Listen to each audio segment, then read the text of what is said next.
Hey, what's up everyone? Southside Braves here. Thanks for checking out the video. And today for you, I got our St. Louis VGC weekly update video. This past week, we had one event at the Collector store in St. Louis. It was a cup at that store. It was actually our largest local event of the season so far. So super awesome for that. I unfortunately could not be there. I had to work. And then I tried to make it to a different event that didn't end up firing, which was unfortunate. So I was at work and then driving, and I could not make this event. Very upset about that. But it seemed like a fun event for everyone that was there. And again, our largest attendance of the season. So let's take a look at the usage numbers of those participants. So your top 10 Pokemon at this event. Incineroar is still in the one spot at 40%. Crazy to me. I've mentioned before how I think this is the worst format for Incineroar, and he's still just dominating usage. And this isn't just in the St. Louis event. He's still top 10 at, he was top 10 at Baltimore. I think he was top 5, if I remember right. But yeah, Incineroar will always be used as long as it's in the game. He had a 5-way tie at the number 2 spot. Biggest surprise there for me is Gastrodon. I know Gastrodon's a solid mon, and I know we have a couple players in the St. Louis area that really like it and enjoy bringing it to events, but seeing it this high on the usage stats very much surprised me. Mousehold is at that 27% mark as well. A little less surprising me seeing how it did in Baltimore. I think Baltimore boosted up its usage here a little bit, seeing what it did there. The other three tied at the 27% mark, Ursaluna, Annihilate, and Goldango. Not really surprised about any of those three solid Pokemon. Goldango, I was surprised last week didn't make the top 10 at all, and now we see it here tied for second, so that's more like it, where I expect Goldango to be. You got Archaludon and Amoonguss down there at 7 and 8 at 20%. Again, nothing too surprising there. And then Rillaboom and Whimsicott rounding out your top 10. This whole list makes sense to me. Again, other than kind of the Gastrodon, I'm not hating on Gastrodon. That's awesome. I like seeing kind of obscure... I say obscure. Gastrodon's not that obscure, but I like seeing Pokemon like that make our top 10 and seeing people use it, so that's cool. Biggest surprise I don't see on this list is probably King Gambit. King Gambit would be the one mon that I'm a little surprised is not here. But other than that, everything else makes sense on the list to me.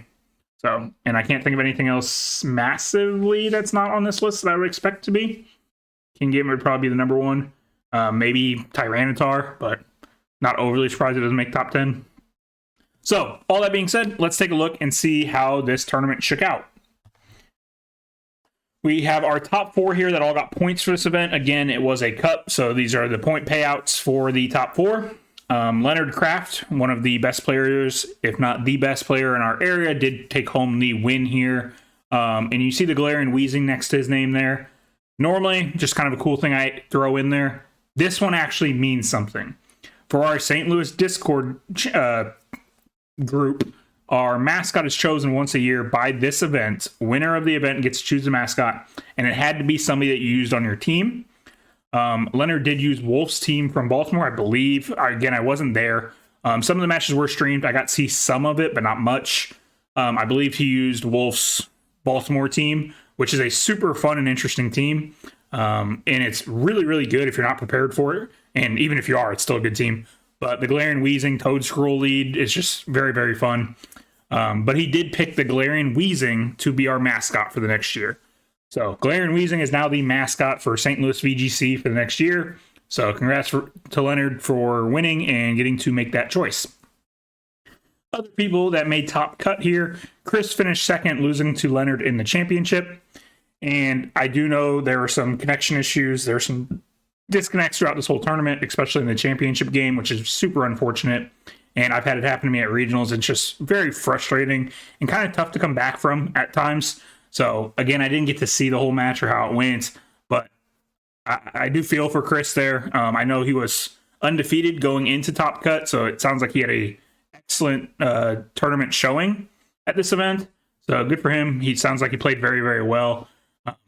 If the disconnect hindered or changed things, it's always unfortunate, but good on him. Still finished second, and like I said, had a great event.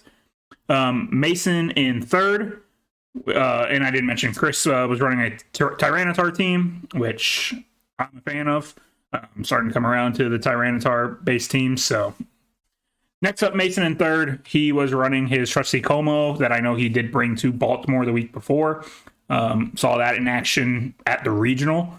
He did make day 2 with it. Super strong mon, is in good hands with Mason piloting that team. So he did take home third. And Ben Stevenson in fourth, who I don't believe I've had the pleasure of meeting. If I have, I apologize. But I like seeing new names on here that I haven't had to type into my computer before in the top cut. So congrats to Ben. Picked up 32 points for himself as well, and running a Mimikyu, which I haven't seen in a while. Cool mon. I've always loved the design of Mimikyu and its ability. Once it got nerfed, pre-nerf, Mimikyu's ability was a little broken, but I do like Mimikyu. It's a cool mon, and seeing him break that out had to be cool. So these are your top 4 from our largest local of the season so far. And that's really all I got. Congrats to these 4 players. Again, hope you enjoyed the usage stats for the Pokemon. And that's going to be it for me. If you did enjoy, please do like and subscribe to the channel and the video. Would really appreciate it. Getting close to that 100 subscriber number I'm trying to get to. And yeah, that's all I got for you. If you want to see anything else I add in these videos, please let me know in the comments. I love hearing from you guys. And all that being said, I hope you all have a good day and a good night. And I'll catch you in a future video. Bye, guys.